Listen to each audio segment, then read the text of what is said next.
Hi, in this video we're going to be talking about separable differential equations, or separable DEs.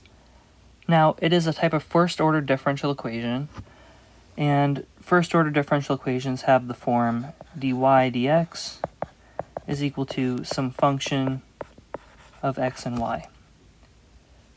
Now, a separable differential equation is a special type of first order. So in our case, we have dy dx is equal to some function of x times some function of y. Or another way of looking at this is m of x plus y prime n of y is equal to 0. So either one of these is the proper form of a separable differential equation. So for our first example, let's show that dy dx equals x squared over 1 plus y squared is separable. So we can do this either by identifying what f of x is and what g of y is, or we can write it in the form m of x equals y, m of x plus y prime dy equals 0. So to show this is separable, let's do it in both ways. So first, we can rewrite f of x as x squared, and g of x is 1 over 1 plus y squared. And so dy dx is equal to f of x g of y. Okay, let's just change that to g of y. Okay.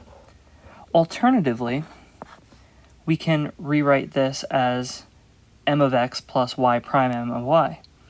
So let's multiply both sides by 1 plus y squared. So we get 1 plus y squared dy dx. Remember that dy dx is y prime, and that's equal to x squared. So we can subtract x squared over, so we get negative x squared plus 1 plus y squared dy dx, and this is of the form m of x plus n of y, y prime, where our m is negative x squared and our n is 1 plus y squared. So now let's solve a separable differential equation. We know that it is separable, so how do we actually solve it? So step 1 is we're going to rewrite y prime as dy dx. Okay, so in our case we have y prime equals x squared over y, and we can just change that to dy dx is equal to x squared over y. Okay, normally we don't do this in math for step 2, but we can treat dy and dx as numbers or as variables, like x and y are. And we're going to get all x's and dx's on one side and y's and dy's on the other. Okay, so that was step 1. So for step 2, we're going to just move our x's on one side and our y's on the other side. So we can take dy dx is equal to x squared over y, and let's multiply both sides by y.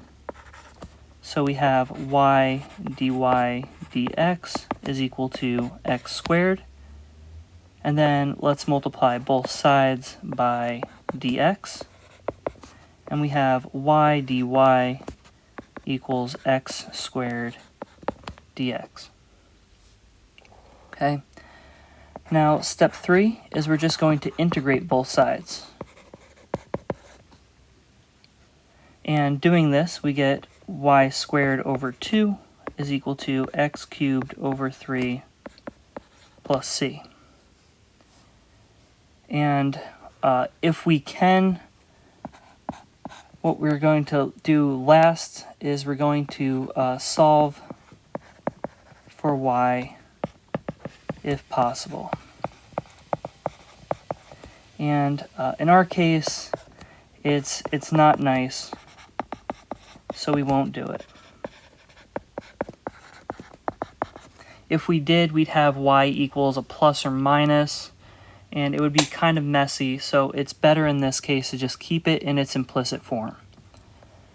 So again, these are all the steps. So we first write y prime as dy dx if necessary.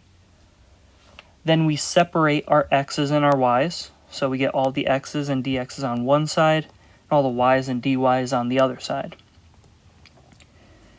And now we have something dy equals something dx. And we can just integrate both sides now. And then if it's nice and we can put it into an explicit form for y, we do that.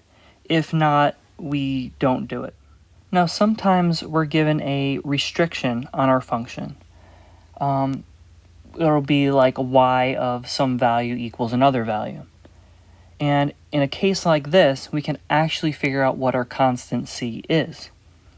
So for example, if we have our original differential equation from the previous problem, and we have the restriction y of 0 is equal to 1. Now this tells us that x is equal to 0 and y is equal to 1. And that is a specific point on our curve.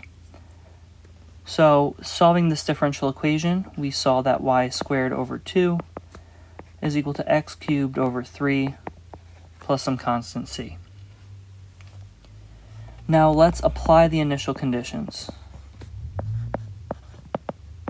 So x equals 0, y equals 1. So we have 1 squared over 2 is equal to 0 cubed over 3 plus c.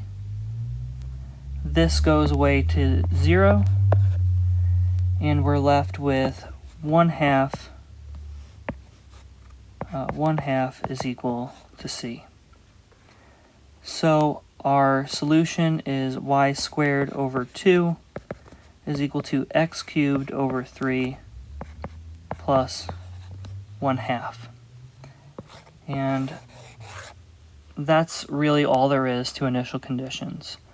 So the steps to solving an initial condition problem.